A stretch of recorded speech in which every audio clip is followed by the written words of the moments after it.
From the headquarters of Telesur English in Quito, Ecuador, I'm Carla Gonzalez, and this is From the South.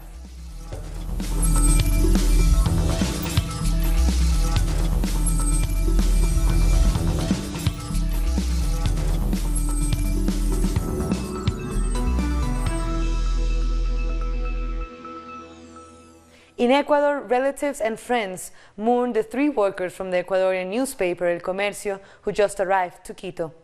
In the Colombian city of Cali, before their departure, the first funeral was held for the 3 members of the reporting team kidnapped and murdered at the Colombian-Ecuadorian border by the armed group Oliver Sinesterra Front.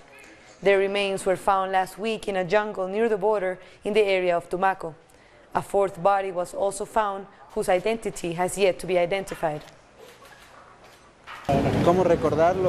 How do we remember them? As heroes. Because they are heroes. They left a great legacy. Because if this had not happened, things would have gone from bad to worse, as they almost did in Esmeraldas, San Lorenzo and Mataje.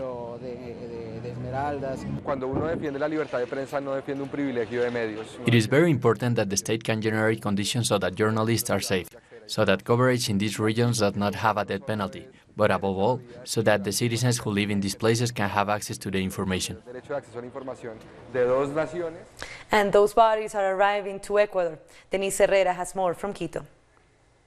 Hello, yes, indeed, the bodies of the journalist Javier Ortega, the photographer Paul Rivas, and the driver Efraín Segarra are arriving this morning in Ecuador on an Ecuadorian Air Force flight. Their close relatives are also coming with the bodies. The bodies from the Comercio newspaper were found in Tumaco, a region on the border close with Ecuador. On Monday, DNA tests were made with the relatives of the victims in order to confirm their identities. After that, the Foreign Minister of Ecuador, José Valencia, also confirmed the bodies will return to their home country on Wednesday. Now, their families and relatives are also expecting the bodies in order to tribute them in the office of the Comercio newspaper. Also, their relatives said they will continue with the struggle to reveal the truth in this case. So this is all for now. We will keep you posted with more information as soon as we can. Back to you at the studio. From Mexico, Quito. Now we go to Mexico. The Attorney General's office in Tabasco said it found election material and boxes without the ballots close to where they were stolen in the city of Macuspana. The head of the police in the state said electoral authorities were at the scene and condemned the attempted fraud in the local and general elections set to take place on July 1st. There are no suspects in custody.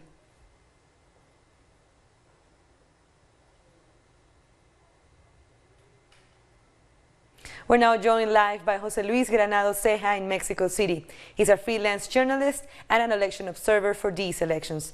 Hello, Jose Luis. So, as observers, what will you and other ones be looking for during the vote on Sunday? I think it's important to begin by saying that although Mexico has a lot of good institutions on paper, it still falls short when it comes to calling it a democracy. And the problem is that this is an electoral system that is largely dominated by the establishment parties. In this case, the ruling PRI, or Institutional Revolutionary Party, and the PAN, which was in power for 12 years previous. And so they're able to manipulate the entire electoral system to their favor. And so what we're trying to do in the University and Citizens Network for Democracy is to provide a parallel observation in order to actually prevent the fraud. A lot of us watched with a lot of horror what happened in Honduras in the recent elections there, where from a lot of people's opinion, it was an outright fraud, a theft of the elections there. And that election there counted on the observation of the Organization of American States. And they participated in that, but they were only able to denounce the fraud after the fact. And so what we're looking to do is to be really proactive, to going to the sites where there's rumors or allegations of undemocratic behavior and try to get the international observers and the domestic observers to intervene to stop that fraud in its tracks. And we're talking about voter intimidation, vote buying, ballot box stuffing, the kinds of things that unfortunately continue to happen here in Mexico. So how receptive are the Mexican authorities to international observers on the ground? Well, the OAS is participating in an important mission here, and we have our parallel observation as well. And so we are kind of forcing their hand. The Mexican officials are very much aware that they don't have the best reputations. You know, there's a lot of ads here running talking about the importance of the vote, the need to not sell your vote and things like that. But we've had a lot of instances in the past where, namely 2006, which was probably the one that most people are familiar with, but really I wouldn't hesitate to say that we've probably never really had a free and fair election ever in modern Mexican history. And so that kind of environment makes it so that they're forced to have to recognize that there are going to be people from abroad intervening and participating in the election and making sure that the vote actually reflects the will of the Mexican people. So very quickly, tell us exactly that. What is the situation on the streets? Are people confident that this time their choice will be accurately reflected on the ballot? Well, there's still a lot of cynicism, but there is also a lot of excitement. Now, our organization, it's a nonpartisan affair, so we're not cheering for one team or the other. But what we are cheering for is that there actually be a celebration of a democratic exercise. And so that's also, in terms of the mood here, something that people feel that there is actually an actual opposition candidate, in this case, Andrés Manuel López Obrador from the Morena party, is actually going to be able to reach the presidency. Like I said, in 2006, it's largely believed that the election was stolen from him. And also in 2012, although the means in which they actually carried out the fraud was a little bit different in that instance, the population is very excited. They feel that this is a historic moment. After nearly a century of rule by two parties, the PRI and the PAN, this is actually an opportunity to see an exchange of power, you know, which is healthy for any democracy, to see a change in the authorities. And in this case, what's important is that this is somebody who's coming from the outside. Although he's been involved in politics for a very long time, he's not part of the political elite in Mexico. And that's where a lot of the enthusiasm is coming from, with so many issues, which I'm sure that you've covered here in your program. Yes, we're talking about insecurity. Thank you. Thank you very much for your time. So we've been talking to José Luis Granados on those elections in Mexico. Now we go to Brazil, where U.S. Vice President Mike Pence is visiting Venezuelan migrants on the border. Pence will visit the Santa Catarina shelter on Tuesday. Pence announced the United States will donate around $11 million to help the migrants, with $1.2 million going straight to the government of Brazil. Pence has said, in addition to dealing with the U.S. migrant crisis, he intends to use this trip to encourage Latin American countries to put pressure on the Venezuelan government. Our correspondent in Rio de Janeiro, André Vieira, takes a look at what Pence's trip means for Brazil and Venezuela.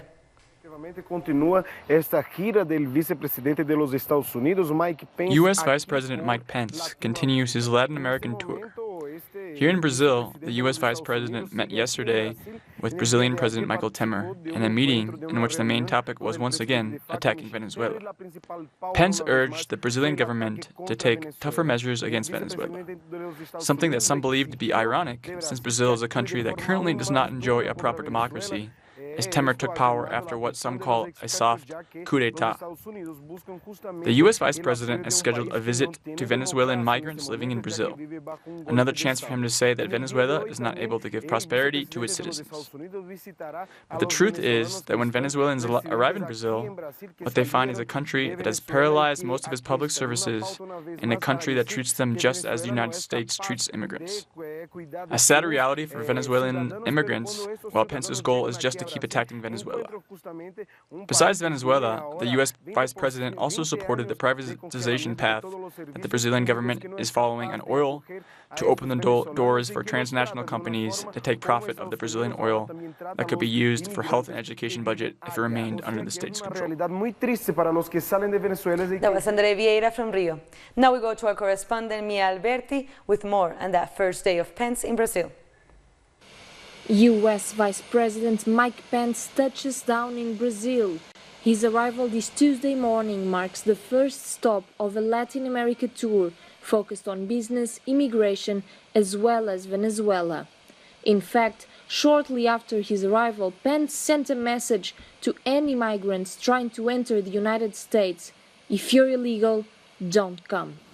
Don't risk your lives or the lives of your children by trying to come to the United States on a road run by drug smugglers and human traffickers. If you can't come legally, don't come at all. The immigration crisis in the U.S. has also affected Brazil. According to the government, 50 Brazilian children were separated from their parents as part of Donald Trump's policy to separate families that enter the United States illegally. President Michel Temer said that was one of the talking points in their meeting. Another, business.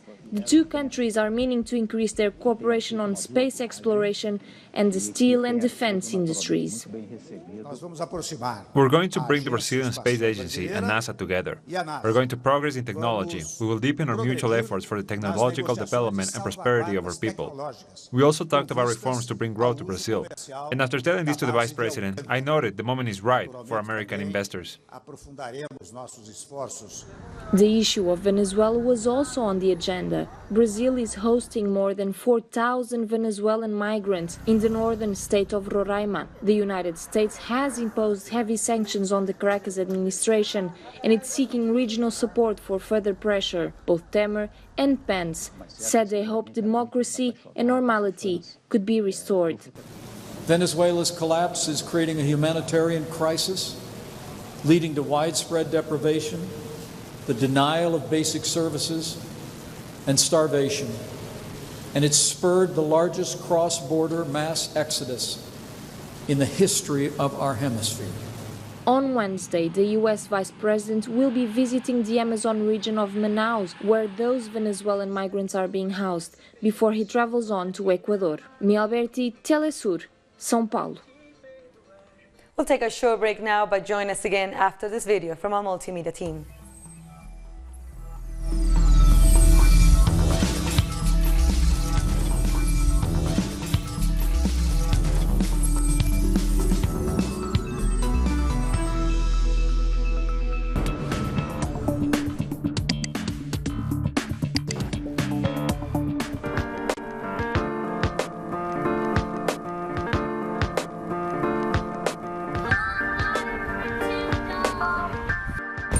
This woman don't want to let a little girl sell some water. She calling police on an 8-year-old little girl. You can hide all you want. The whole world gonna see you, boo.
Welcome back.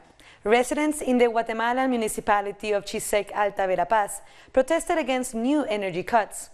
Protesters blocked the two main highways north of the country on Tuesday afternoon to demand that Enerwater Enterprise distribute electricity again after it was cut on June 14th. Residents have said the energy shortages are affecting commerce, basic services, and work in healthcare centers. Unofficial reports said the cuts came after 3 communities protested against the excessive prices in the bills. It's been 3 weeks since the eruption of the Fuego volcano in Guatemala. A Cuban medical brigade has been working in the most affected area of the department of Escuintla, providing medical aid to the victims. 46 doctors make up the Cuban Medical Brigade. They provide aid to an average of 80 patients a day in 4 different shelters in the department of Escuintla. The doctors provide 24-hour assistance. They focus mainly on epidemiology, pediatrics, and general medicine. Some of the doctors even have experience in other catastrophes like this. Other governments have asked them to provide aid when similar events happen. The amount of gas and ash that the volcano spewed over the damaged areas has started to harm victims. The doctors say that one of the most common ailments is bowel infections caused by the lack of clean drinking water. In cases like this, what's most common are things like respiratory sickness, diarrhea, dermatitis, scabies. These are the things we are treating the most, aside from chronic illnesses that patients already have, like hypertension, diabetes, and asthma. Children and senior citizens are the most vulnerable. Some people suffered burns from coming into contact with volcanic material. Patients say they are receiving top-notch aid from the doctors, who make sure to follow up on every patient they see. We cannot complain. We have everything we need for the time being. They have remained helpful, and we're glad we have access to their aid. For example, I am getting checked every 5 days, so I'm happy with them. The medical brigade will continue with its work in the shelters of Escuintla. They have no set date for leaving, being a clear example of the solidarity the Cuban people have shown to Guatemala. The government of Nicaragua announced a plan to repair schools damaged during protests and violent clashes during the ongoing political crisis. According to the government, over 50 schools have been damaged across the country. The plan includes training of army brigades that will be in charge of the reconstruction works. Nicaragua has been under a wave of violence since April, when protests against a social security reform turned into confrontation between authorities and opposition groups. Workers are protesting after 354 journalists were laid off from the state news agency Tellem. They are demanding an immediate solution. Our correspondent in Buenos Aires, Edgardo Esteban, has the details. A big demonstration rejected the layoff of 354 people from the state's news agency Tellem. The layoffs are in response to policies and measures applied by the government of Mauricio Macri. This comes after the agreement signed with the International Monetary Fund that recommended that the administration restructure the public sector. Many say this is also a response to attacks on freedom of the press and independent journalists that work in this agency. The workers have announced that they will continue with the general strike until a solution to their demands is found, and also until the 354 people laid off are hired back. That number represents 40% of the staff in the state. That number represents 40% of the staff in the state news agency. Edgardo Esteban from Buenos Aires. The Venezuelan Foreign Minister Jorge Arreaza met with Prime Minister Gaston in Antigua and Barbuda. The two held a working meeting and discussed strengthening cooperation in the region, including a new phase of development for the Petrocaribe project.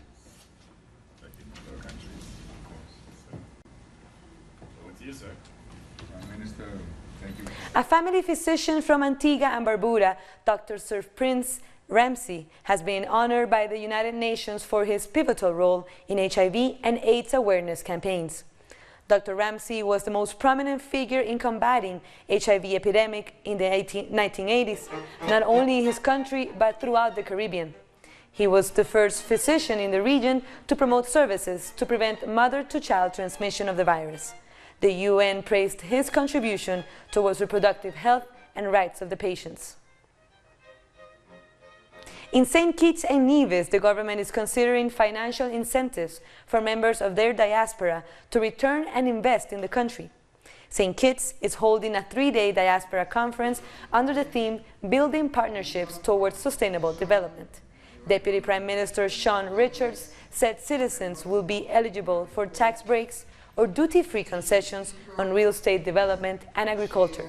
Other key activities will also be looked at for the nationals who return home to invest. We'll take one last short break, but you can join us again after this video from our multimedia team.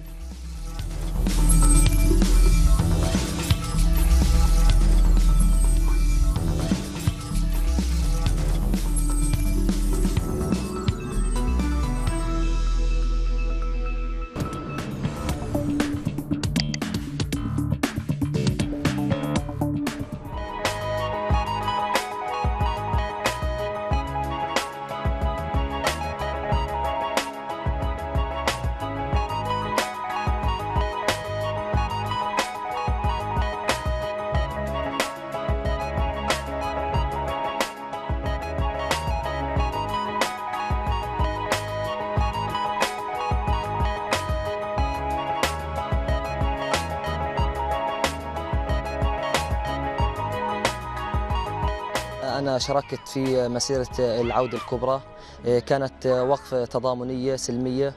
أثناء المشاركة تم استهدافي من قبل الاحتلال الإسرائيلي، إصابة مباشرة من قبل القناص. طبعا الإصابة كانت في القدم اليمنى والقدم اليسرى.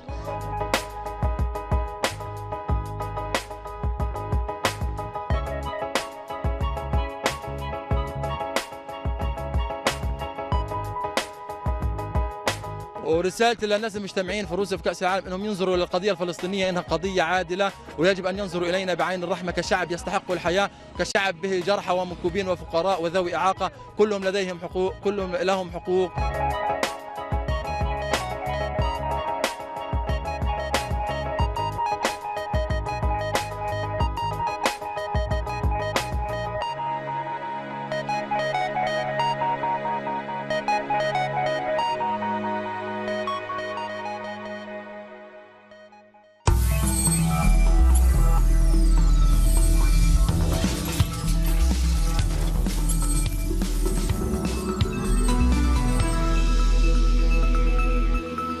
Thanks for joining us again.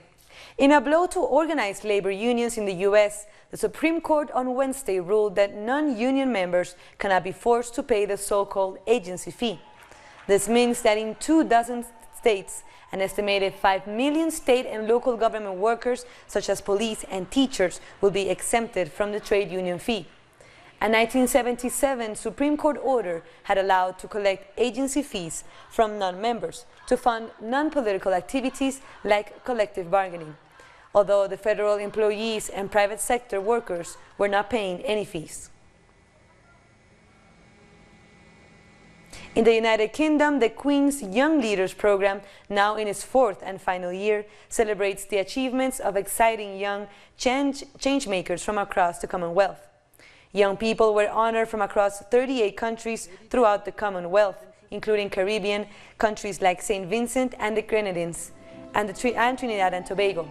They work to improve the lives of people across a diverse range of issues, including supporting people living with mental health problems, access to education, promoting gender equality, food scarcity, and climate change. 2 beluga whales are getting ready to be set off to a secluded bay in Iceland, where they will live in a sanctuary considered for the first of its species. Little Gray and Little White will start their trip in 2019 from China and will travel nearly 10,000 kilometers to Heimaey Island in southern Iceland. The 12-year-old female beluga whales are currently being trained for the long trip and to face the cool North Atlantic waters with fast swims to build up their strength. The move is promoted by the Sea Life Trust organization and aims for captive whales to be reintroduced to their natural habitats. Argentina's victory yesterday at the World Cup against Nigeria was a blast for its fans across the world. Some even celebrated at a -20-degree temperature. A group of workers in the Antarctic Marambio base camp went outside to celebrate their national team despite the strong winds. Argentina needed a win in order to qualify for the round of 16s. It was Marcos Rojo who scored the winning goal in the 86th minute. A draw would have eliminated Argentina from the tournament.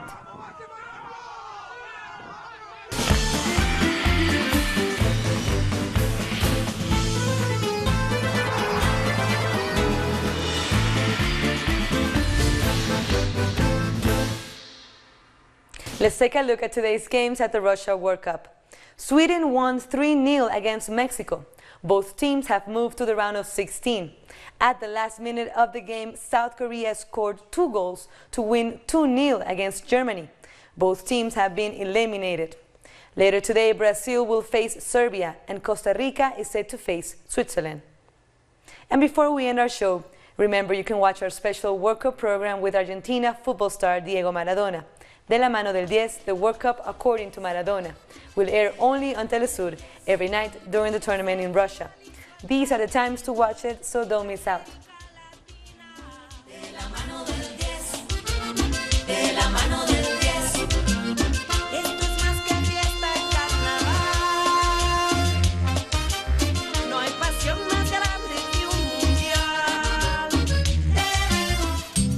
And with that, we come to the end of this news brief. But there's another stories you can find on our website, telesurtv.net/English. And you can also follow us on social media, Facebook, Twitter, and Instagram. For Telesur English, I'm Carla Gonzalez. Thank you for watching.